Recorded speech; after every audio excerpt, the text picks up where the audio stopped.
Ayan guys, may mga revolta na pinapahirapan ng mga Japanese ang mga Filipinos dito. Ayan. So, ito ang torture chamber din nila. Larawan ng mga Filipino na nahirapan noong World War II.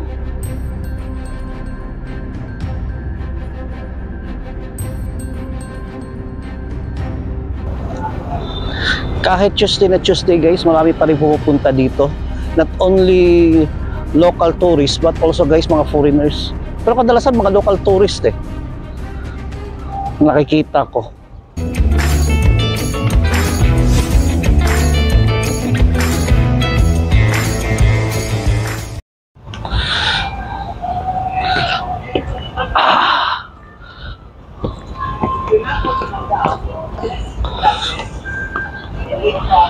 May ret dito guys. On the site lies the mortal remains of approximately 600 Filipinos. Their bodies were found inside a nearby dungeon where victims of the atrocities perpetrated by the Japanese Imperial Forces were imprisoned during the last days of February 1945. The memory of all these unknown victims of Japanese atrocities will live forever in the hearts and minds of the Filipino people. So papasok tayo sa dungeons wherein doon marami nakitang mga Filipino na namatay na pinarusahan ng mga Japanese. Kaya meron silang mga memory doon guys, pati yung ret.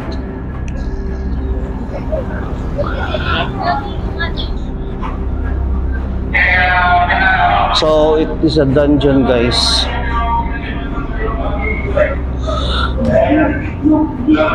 Tibay nito.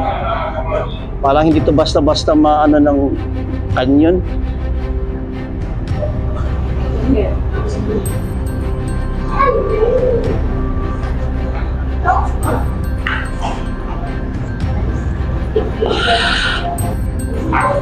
Daming mga bisita guys, mga local tourists as well as foreigners. Yung namang flooring guys, parang cobblestones din, lumang-luma din.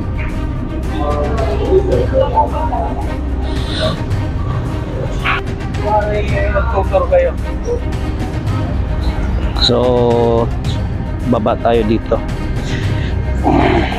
sa another dungeon na naman. You are entering hallowed grounds. Please conduct yourselves with dignity and respect at all times. Dungeons of Fort Santiago. Tingnan mo naman guys ang entrance sa dungeon.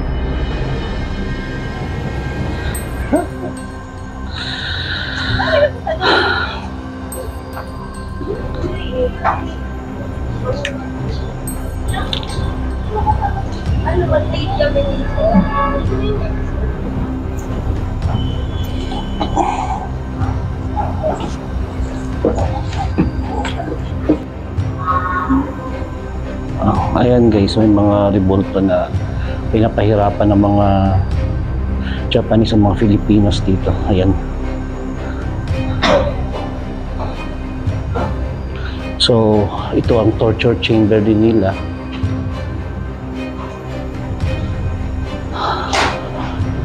And torture chamber.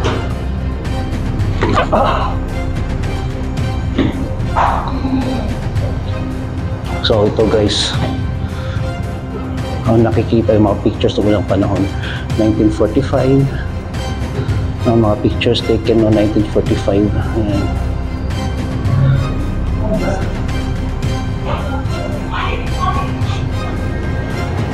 Ayan guys, dito yung kinuha sa area nito.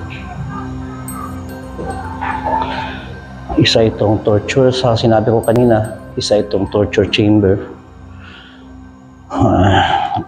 Larawan ng mga Filipino na nahirapan noong World War II. Kasi ginamit din ito ng mga Japanese noong World War II as kampo nila.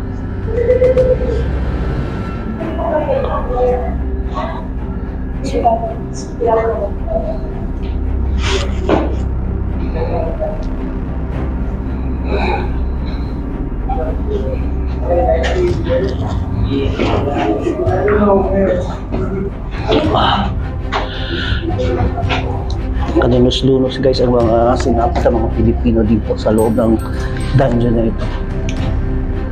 Yes. 1945 Dungeons of Fort Santiago.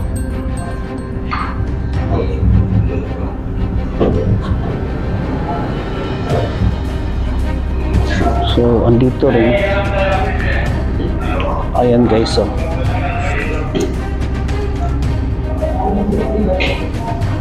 Kawawa mga Pilipino na ikinulong dito.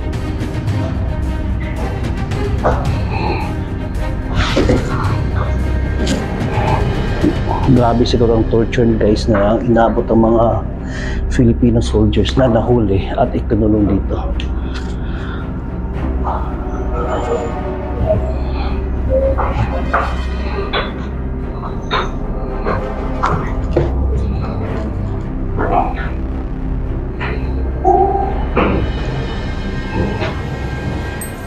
Parang Pasig River na ata yun dito sa tabi niyan.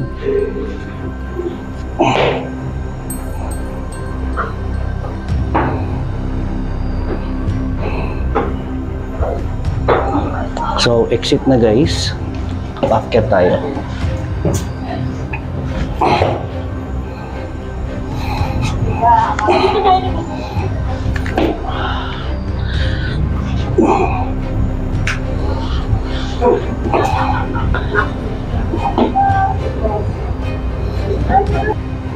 Diyan tayo galing sa baba.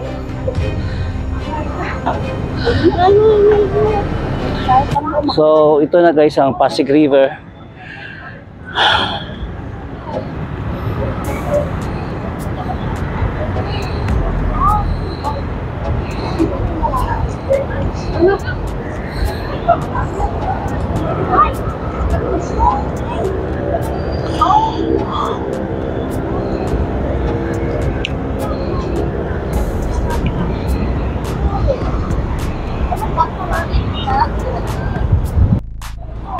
Meron pang mga torture chamber dito guys. Ayan oh. Dito. Kulungan din ito guys. Ayan. May hagdan. So kulungan din yan guys oh.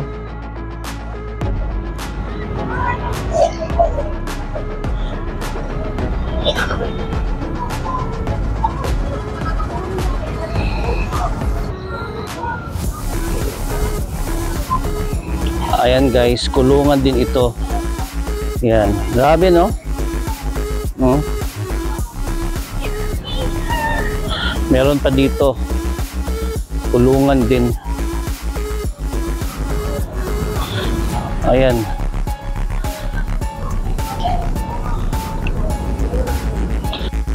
Ito din guys, sabi nila kulungan din daw ito. Hanggang doon no.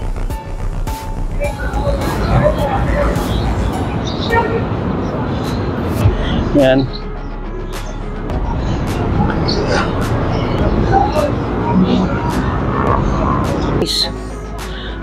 Napagod ako. I am inviting all Filipinos, especially yung hindi pa nakapunta dito sa Intramuros o dito sa Fort Santiago guys. Kindly visit this place para malaman nyo naman ang ating history, panahon ng Spanish, panahon ng Japanese, and panahon ng Americans. So, pag nandito kayo sa Manila, just visit this place. It's a nice place guys. At saka malalaman natin kung saan tayo nanggaling. Magandang history.